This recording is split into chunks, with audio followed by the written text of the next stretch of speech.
ஹதீஸ் வந்திருக்கிறது. ரசூலுல்லாஹ்வுடைய பிரதானமான உபதேசங்களில் கட்டுப்பட்டது துஹா தொழுகையை நீங்கள் விட்டுவிடாதீர்கள், பல்வேறு விதமான பரக்கத்துகள் இதில் இருக்கிறது. அதற்கு அபூ ஹுரைரா ரலியல்லாஹு அன்ஹு அவர்கள் அறிவிப்பார்கள், புகாரியிலே பதிவாக இருக்கும், ரசூலுல்லாஹ் எனக்கு பிரத்யேகமாக சொன்னார்கள், வசியத் செய்தார்கள், உபதேசம் செய்தார்கள் 3 விஷயத்தை கொண்டு. அந்த 3லே முக்கியமானது ஸலாத்துல் துஹா, துஹா தொழுகையை நீங்கள் கைவிட்டு விடாமல் கடைபிடியுங்கள் என்று எனக்கு சொல்லித் தந்தார்கள். நாம் கேட்டு கிடைத்த அருள் என்பது இருக்கலாம். வாழ்க்கையிலே கேட்காமலேயே பல அருளை அல்லாஹ் நமக்கு தந்திருக்கிறான், பல்வேறு நிஅமத்துகளை தந்திருக்கிறான். அதிலே முக்கியமானது, பிரதானமானது, நாமெல்லாம் அல்லாஹ் என்று இறைவனை ஒருவன் என்று ஏற்றிருக்கிறோம். இறை தூதர் முஹம்மது நபி ஸல்லல்லாஹு அலைஹி வஸல்லம் அவர்களுடைய தூதுத்துவத்தை ஏற்ற ஒரு ஈமானை பெற்ற இறை நம்பிக்கையாளர்களாக இருக்கிறோம். அன்பிற்குரியவர்களே, இது ஆகப்பெரிய கிருபை, ஆகப்பெரிய நிஅமத், அருள். பொதுவாகவே நன்றி செய்கிற பொழுது மென்மேலும் உங்களுக்கு நாம் கொடுத்த அருளை அதிகரித்து தருவோம் என்று அல்லாஹ் சொல்கிறான். நமக்கு கிடைக்கப்பெற்ற ஈமானினுடைய அந்த அருளுக்கு சதாவும் ஒவ்வொரு நாளும் நாம் அவனுக்கு நன்றி உபகாரத்தோடு இருக்கிற பொழுது ஈமானோடு மரணிக்கின்ற பாக்கியத்தையும் அல்லாஹ் தருவான். நமக்கு பின்னால் இருக்கக்கூடிய சந்ததிகள், நம் குடும்பத்தை சார்ந்தவர்கள், நம்முடைய உறவுக்காரர்கள், நம்முடைய பின்னால் வரக்கூடிய தலைமுறைகளுக்கெல்லாம் ஈமான் நசீபை அல்லாஹ் தருவான் என்று பெருமக்கள் நமக்கு சொல்லித் தருகிறார்கள். திருக்குரானிலே அல்லாஹ் சொல்லுவான் தானே, ல இன் ஷக்கர்த்தும் ல அஸீதன்னக்கும், நீங்கள் உங்களுக்கு கிடைக்கப்பட்ட அருளுக்கு நன்றி உணர்வோடு வாழ்வீர்களே ஆனால் உங்களுக்கு கொடுத்த அருளிலே இன்னும் அதிகரித்து தருவோம். வல இன் கஃபர்த்தும், நீங்கள் நன்றியை மறப்பீர்களே ஆனால், நன்றியை விட்டு அப்பாற்பட்டு வாழ்வீர்களே ஆனால் உங்களுக்கு லயின் கஃபர்த்தும் இன்ன அதாபி ல ஷதீத், என்னுடைய வேதனை மிகவும் கடுமையானதாக இருக்கும் என்று ரப்புல் ஆலமீன் அல்லாஹ் சொல்லித் தருகிறான். அன்பிற்குரியவர்களே, இந்த நூலிலே நாம் ஜுல்ஃபிகார் நக்ஷபந்தி தாமத் பரக்காத்துஹும் அவர்கள் தொகுத்த 10 விதமான ஆலோசனைகள் என்ற நூலின் மொழியாக்கத்திலே இருந்து சில விஷயங்களை தான் நாம் பார்த்து வருகிறோம். அந்த நூலிலே ஹஜ்ரத் ஜுல்ஃபிகார் நக்ஷபந்தி ரஹிமஹுல்லா அவர்கள் தாமத் பரக்காத்துஹும் அவர்கள் சொல்கிறார்கள், நன்றி உணர்வோடு வாழக்கூடிய மனிதராக நாம் இருப்பதற்கு நாயகத்திடத்திலிருந்து சில பாடங்களை எடுத்துக்கொள்ள வேண்டும். நபிகள் நாயகம் ஸல்லல்லாஹு அலைஹி வஸல்லம் கற்றுத்தந்த ஒரு பிரதானமான பிரார்த்தனை தான் ரதீத்து பில்லாஹி ரப்பா ஒபில் இஸ்லாமி தீனா ஒபி முஹம்மதின் ஸல்லல்லாஹு அலைஹி வஸல்லம் நபிய்யம் வ ரசூலா. ரதீத்து பில்லாஹி ரப்பா, அல்லாஹுவை நான் ரப் என்று, எஜமானன் என்று பொருந்திக் கொண்டேன். ஒபில் இஸ்லாமி தீனா, எங்களுடைய மார்க்கமாக இஸ்லாத்தை நாங்கள் ஏற்றுக்கொண்டோம். ஒபி முஹம்மதின் ஸல்லல்லாஹு அலைஹி வஸல்லம் நபிய்யம் வ ரசூலா, முஹம்மது நபி ஸல்லல்லாஹு அலைஹி வஸல்லம் மன்னவர்களை நபியாகவும் ரசூலாகவும் நான் சம்மதித்தேன், அவர்களை நான் பொருந்திக் கொண்டேன் என்று பொருள்பட இருக்கக்கூடிய இந்த துவாவை எவர் ஓதி வருகிறாரோ அவர் நன்றி செலுத்தியவராக ஆகுவார் என்பதை ஹஜ்ரத் ஜுல்ஃபிகார் தாமத் பரக்காத்தும் அவர்கள் இந்த நூலிலே நமக்கு தருகிறார்கள். அன்பிற்குரியவர்களே, நன்றி உணர்வோடு இருப்பதற்கு இன்னொரு வழியையும் நமக்கு இந்த நூலிலே அவர்கள் கற்றுத்தருகிறார்கள். நம்முடைய வாழ்நாள் வயது இருக்கலாம், 30 இருக்கலாம், 40 இருக்கலாம், 60 கூட இருக்கலாம், ஏன் முதிர்ச்சி அடைந்து 70, 80களில் கூட நாம் வாழ்ந்து கொண்டிருக்கலாம். எத்தனை ஆண்டுகள் வாழ்ந்தாலும் நாம் வாழும் காலம் வரை நம்முடைய இருப்பு இந்த நிமிடத்தில் இப்பொழுது இருக்கிறோமே, இந்த நொடி பொழுது இதுவரை நமக்கு கிடைக்கப்பட்ட எல்லா விஷயங்களும் அல்லாஹ்வின் அருளை கொண்டே கிடைக்கப்பட்டது. எனக்கு கிடைத்த செல்வம், எனக்கு கிடைத்த அந்தஸ்து, எனக்கு கிடைத்த கல்வி, எனக்கு கிடைத்த பொருளாதாரம், எனக்கு கிடைத்த சமூக அந்தஸ்து, எனக்கு கிடைத்த சிறப்பு என்று என்னுடைய வாழ்வியலோடு தொடர்புடைய அத்துணை விஷயங்களும் யார் மூலம் கிடைத்தது? அல்லாஹுவின் மூலம்தான் கிடைத்தது. இனிவரும் காலங்களில் என்னுடைய வாழ்க்கையின் பிற்பகுதி, நான் 30 வருட காலம் நான் வாழ்ந்து இப்பொழுது 31வது வயதில் இருக்கிறேன், அல்லது 40 வயதில் இருக்கிறேன், அல்லது 60 வயதில் இருக்கிறேன்.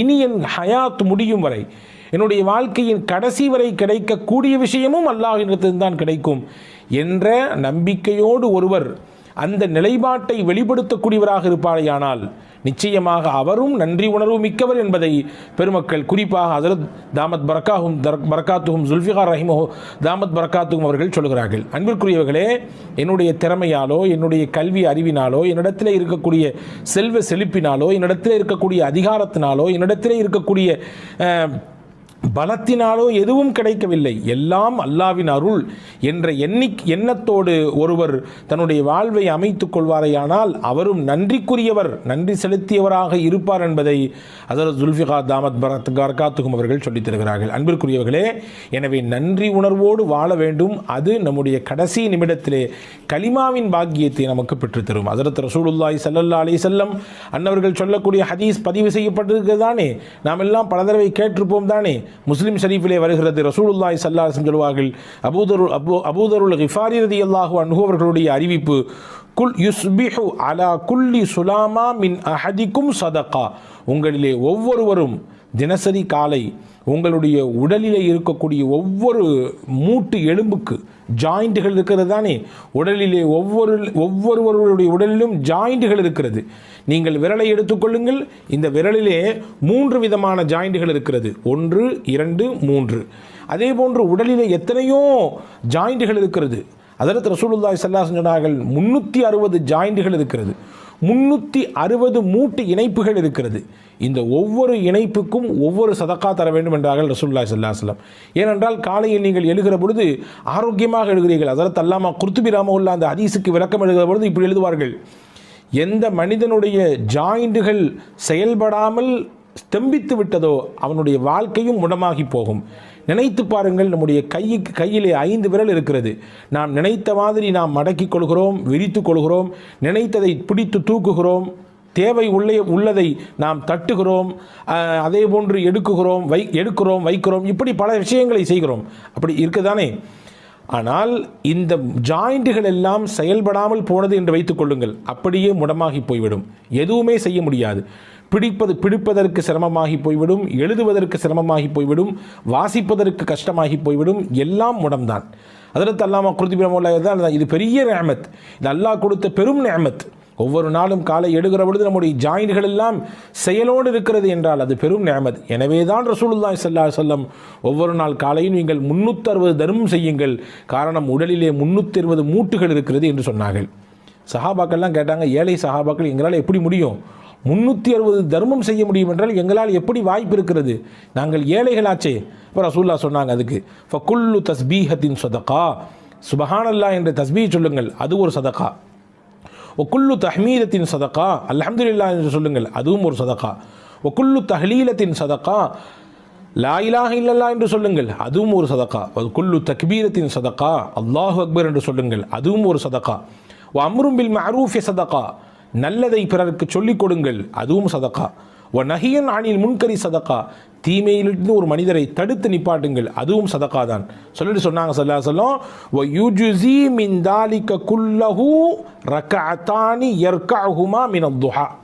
இது எல்லாத்துக்கும் போதுமான ஒன்றை சொல்லட்டுமா, 2 ரக்காயத் துஹாவினுடைய தொழுகை தொழுங்கள், நான் மேலே வசித்து காட்டிய அத்துணை நன்மையும் அதில் பொதிந்திருக்கிறது என்றார்கள் நபிகள் நாயகம் ஸல்லல்லாஹு அலைஹி வஸல்லம். இங்கே 2 விஷயத்தை அந்த ஹதீஸிலிருந்து விளங்கணும்.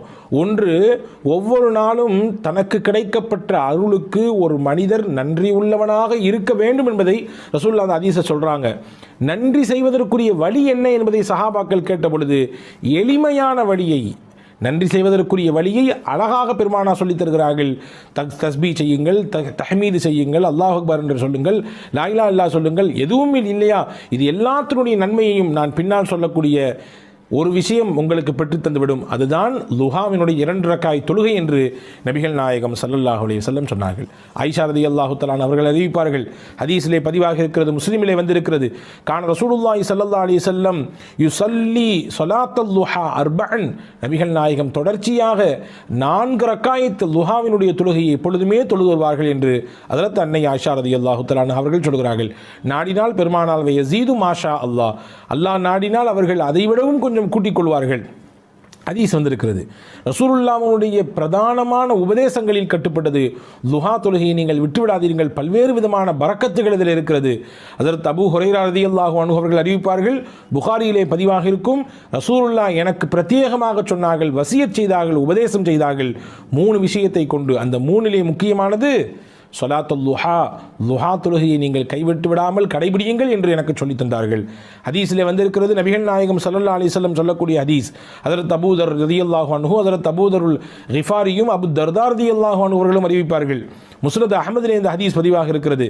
அல்லாஹ் சொல்வதாக ரசூலுல்லாஹ் சொன்னார்கள், யப்ன ஆதம், ஆதமுடைய மகனே, இர்க அலி மின் அவ்வலின் நஹாரி அர்பஅ ரக்அத்தின், எனக்காக வேண்டி பகலினுடைய ஆரம்ப பகுதியிலே 4 ரக்காய் தொழுதுவா, அக்ஃபிக ஆஹிரஹு, நீ அப்படி தொழுது வருவதை வளமையாக்கி கொண்டால், இந்த லுஹாவினுடைய தொழுகையை கடைபிடிப்பதை நீ வளமையாக்கி கொண்டால், அன்றைய நாள் முழுக்க உனக்கு உன் தேவைக்கு நானே போதுமானவன். அல்லாஹ் சொல்கிறான், உனக்கு என்னென்ன விஷயமெல்லாம் இருக்கிறதோ அத்துணைக்கும் நான் பொறுப்பு, நான் உனக்கு பொறுப்பாளியாக வந்து விடுகிறேன் என்று அல்லாஹ் சொன்னதாக நபிகள் நாயகம் ஸல்லல்லாஹு அலைஹி வஸல்லம் சொன்னார்கள். ஒரு ஹஜ்ஜி, ஒரு பரிபூர்ணமான உம்ரா, அதனுடைய நன்மையை பெற வேண்டும் என்ற ஆசை இருக்கிறதா, தினசரி துஹா தொழுது வாருங்கள் என்று பெருமானா சொன்ன ஹதீஸ் முஸ்லிமிலே பதிவாக இருக்கிறது.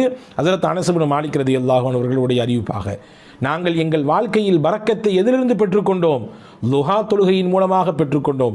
இன்று பரக்கத்தில்லை, மிகப்பெரிய பஞ்ச நிலை ஏற்பட்டிருக்கிறது, மாத வருமானம் போதாக்குறையாக இருக்கிறது, பத்தாக்குறையாக இருக்கிறது, எங்களுக்கு நெருக்கடியான வாழ்க்கை இருக்கிறது, ரஹ்மத்தும் பரக்கத்தும் வேண்டும் என்று கேட்கக்கூடியவர்கள் நிறைய நம்மிலே உண்டு. அவர்களுக்கெல்லாம் நபிகள் சொல்லக்கூடிய பாடம், லுஹா தொழுகையை கையில் எடுங்கள். அன்பர்களே, லுஹாவிலே இவ்வளவு பெரிய நன்மைகள் இருக்கிறது. லுஹா தொழுகையிலே ரசூலுல்லாஹி ஸல்லல்லாஹு அலைஹி வஸல்லம் அன்னவர்கள் இந்த ஹதீஸின் ஊடாக 2 செய்தியை சொல்லிவிட்டார்கள். ஒவ்வொரு நாளும் அல்லாஹ் உங்களுக்கு வழங்கியிருக்கக்கூடிய அருளை நீங்கள் மறந்து விடாதீர்கள், அவனுக்கு நன்றி செய்து கொண்டே இருங்கள். அந்த நன்றி செய்வதற்குரிய வழியை சொல்லுகிற பொழுது லுஹாவை நீங்கள் தொழுகுங்கள். அதன் மூலமாக நன்றி செய்த நடிகாராகவும் நீங்கள் ஆக முடியும்.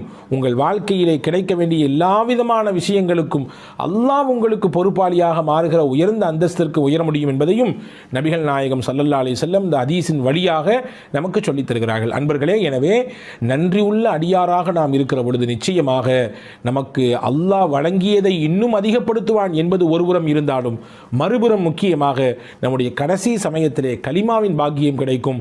ஒரு கல்லில் 2 மாங்காய் என்று இதைதான் சொல்வார்களோ, வல்ல ரஹ்மான் பின்பற்றி நடக்கக்கூடிய தௌஃபீகை உங்களுக்கும் எனக்கும் எல்லா மக்களுக்கும் தருவானாக. அடுத்த